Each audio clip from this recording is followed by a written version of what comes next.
Hi friends, நான் உங்க anime freak வந்துட்டேன். நாம இப்போ ஜுஜுட்சு கைசன் சீசன் 3 எபிசோட் 9 பார்க்கலாம். நீங்க இதுக்கு முன்னாடி உள்ள எபிசோட்லாம் பார்க்கலன்னா நான் டிஸ்கிரிப்ஷன்ல லிங்க் கொடுக்குறேன், மறக்காம போய் பாத்துருங்க. இந்த வீடியோக்கு மறக்காம லைக் பண்ணி சப்போர்ட் பண்ணுங்க. சரி வாங்க நம்ம இப்போ எபிசோடுக்குள்ள போலாம். அதுக்கு முன்னாடி போன எபிசோட் கடைசியில மாக்கியோட ஸ்வாட வாங்கி அந்த டைடோ விண்ணதை பார்த்துட்டு மாக்கி என்னாலேயே முழுசா டோஜி பிசிக்கிற மாதிரி ஆக முடியலன்னு யோசிச்சுட்டு இருக்கேன். அங்க அந்த மியோ வந்து நான் உனக்கு ட்ரைனிங் கொடுக்குறேன்னு சொல்லிட்டு சிம்பிள் டொமைன் போட்டுப்பாரு. அதோட போன எபிசோட் முடிஞ்சிருக்கும். வாங்க நம்ம இந்த எபிசோட்ல என்ன நடக்குன்னு பார்க்கலாம். இந்த எபிசோடு ஸ்டார்டிங்ல அந்த சிம்பிள் டொமைன்ல நம்ம மாக்கிக்கு ட்ரைனிங் கொடுக்கறதுக்காக அந்த மியோ என்ன பண்ணுவாரு, சுமோ ட்ரைனிங் கொடுப்பாரு. ரெண்டு பேத்துக்குள்ள சண்டை நடக்கும். பார்த்தா நம்ம மாக்கி தான் ஜெயிப்பாங்கன்னு நினைச்சிருப்பீங்க. ஆனா அங்க ஜெயிச்சது மியோ தாங்க. அவர் ஜெயிச்சுக்கிட்டே இருப்பாரு. அதை பார்த்துட்டு அவ அப்படியே உட்காந்துருவாளா. அங்க அவர் மியோ சொல்லுவாரு, ஏமா நீ டோஜி பிசிக்கிற மாதிரி ரொம்ப ஸ்ட்ராங்கா தான் இருக்கு, அப்படி இருந்து ஏமா ஏன்ட்ட தோத்துட்டு இருக்கு அப்படின்னு சொல்ல, அதுக்கு நம்ம மாக்கி சொல்லுவாங்க, என் மண்டைக்குள்ள ஓடிக்கிட்டே இருக்கு, எனக்கு டீச்சர் யாரும் இல்ல, டோஜி பிசிக்கிற மாதிரி நான் ஃபுல்லா ட்ரைனிங் எடுக்கல, இப்ப நான் என்ன பண்றது அப்படின்னு சொல்லிட்டு பேசிட்டு இருக்கேன். அதை கேட்டு அந்த மியோ அதான் நான் இருக்கேன்ல அப்படின்னு சொல்லிட்டு ட்ரைனிங் கொடுக்க ஆரம்பிப்பாரு. நம்ம மாக்கிக்கு ட்ரைனிங் சும்மா பயங்கரமா போயிட்டே இருக்கும். ரொம்ப நேரம் என்னடா இங்க ரொம்ப நேரம் போகுது, வெளியே ஒன்றும் ஆகாதான்னு கேட்டீங்கன்னா, இங்க வந்து டைம் ரொம்ப நேரம் ஆனாலும் வெளியே கம்மியா தாங்க இருக்கும். அதுதான் அந்த டொமைன். இங்க ட்ரைனிங் பயங்கரமா போய் ஒரு வழியா கிடைச்சல நம்ம மாக்கி என்ன செய்வாங்க, அந்த மியோவை தலைக்கு மேல ஓங்கி ஒரு மிதிச்சு தோக்கடிச்சிருவாங்க. அந்த மியோ நம்ம மாக்கிக்கு ட்ரைனிங் கொடுக்கும்போது, நீ இங்க இருக்கிற காத்து, நெருப்பு, நிலம், நீர், ஆகாயம் எல்லாத்தையுமே ஒரு பொருளா கற்பனை பண்ணிக்கோ, அது கூட நீ சேர்ந்து சண்டை போடணும், அப்படின்னா தான் உனக்கு டோஜி பிசிக்கிற மாதிரி சக்தி கிடைக்கும் அப்படின்னு சொல்லி தான் ட்ரைனிங் கொடுத்துருப்பாரு. அப்புறம் என்ன, நம்ம மாக்கி அந்த டொமைன்ல இருந்து சும்மா மாசம் வெளியே வருவாங்க பாருங்க.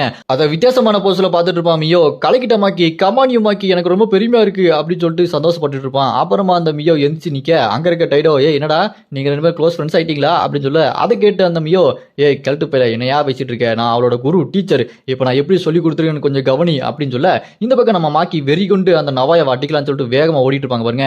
பட்டாரு நம்ம மாக்கி அட்டாக் பண்ண, நம்ம மாக்கி சும்மா ஜம்ப் பண்ணுவாங்க பாருங்க ஏர்லயே. அப்படி ஏர்ல இருக்கும்போது என்ன ஆகும், நவாயா மறுபடியும் அட்டாக் பண்ணுவான் நம்ம மாக்கிய. நம்ம மாக்கி என்ன பண்ணுவாங்க, அங்க சுத்தி இருக்க காத்தையே ஏதோ ஒரு பொருள் மாதிரி கையை வச்சு அப்படி டாச் பண்ணிடுவாங்க. அதை பார்த்துட்டு அந்த நவையா எப்படி அவ காத்துல நவுண்டா அப்படின்னு சொல்லிட்டு ஆணு பார்த்துட்டு இருப்பான் பாருங்க. அப்படியே அவன் இந்த பக்கம் வர அந்த டைடா இருக்காரு பாருங்க, அவர் அந்த ஸ்வாட வச்சு அந்த நவையா அவர் ரெண்டு துண்டா வெட்டிடுவாரு.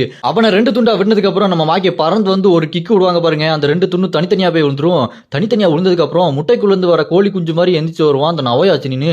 அதை பார்த்துட்டு நம்ம மாக்கி, இவன் அடங்க மாட்டான் போல இருக்கே அப்படின்னு சொல்லிட்டு பார்த்துட்டு இருக்க, வெளியே வந்து அந்த நவையாச்சினி என்ன பண்ணுவான், டக்குன்னு டொமைன் எக்ஸ்பான்ஷனை போட்டு விட்டுருவான். இவனோட domain temporal warm Moon palace. இந்த டொமைனுக்குள்ள வந்த கர்ஸ்ட் பவர் இருக்கிற யாரா இருந்தாலுமே டக்குன்னு செத்துருவாங்க. அதாவது கண்டிப்பா செத்துருவாங்க. அந்த அளவுக்கு ரொம்ப பவர்ஃபுல்லான டொமைன் இந்த டொமைன். அங்க இருக்கிற அந்த டைடாவும் அந்த மியாவும் இருப்பாங்க பாருங்க. அவங்க இவனை பார்த்துட்டு, டே இவனை விட மாட்டேன்டான்னு சொல்லிட்டு பார்த்துட்டு இருக்கும்போது, அவங்க ரெண்டு பேருக்கு கழுத்துன்னு டக்குன்னு ஏதோ வந்து அடிக்கும். அதை அப்படி பார்த்துட்டு ஒன்னும் ஆகலையே, சரி அவன் அட்டாக் பண்ணலாம் அப்படின்னு சொல்லிட்டு ரெண்டு பேரும் வெறி கொண்டு வேகமா ஓடிட்டு இருக்க, டக்குன்னு பார்த்தா அவங்க உடம்பெல்லாம் கீறி ரத்தம் வெளியே வந்து ஒரு மாதிரி சாகர நிலைமைக்கு போயிருவாங்க. என்னாச்சு அப்படின்னு பார்த்தா, அவங்களோட ஒவ்வொரு செல்லும் டேமேஜ் ஆகி அப்படியே அவங்க சாகர நிலைமைக்கு போயிட்டு இருக்காங்க. அதை பார்த்துட்டு அந்த டைட்டோ என்ன பண்ணுவாரு, கையை ஒரு வீசுவாரு. பார்த்தா அவர் கையை அந்த ஸ்வாடோட தனியா பறந்து போயிட்டு இருக்கும். அப்படி போயிட்டு பார்த்தா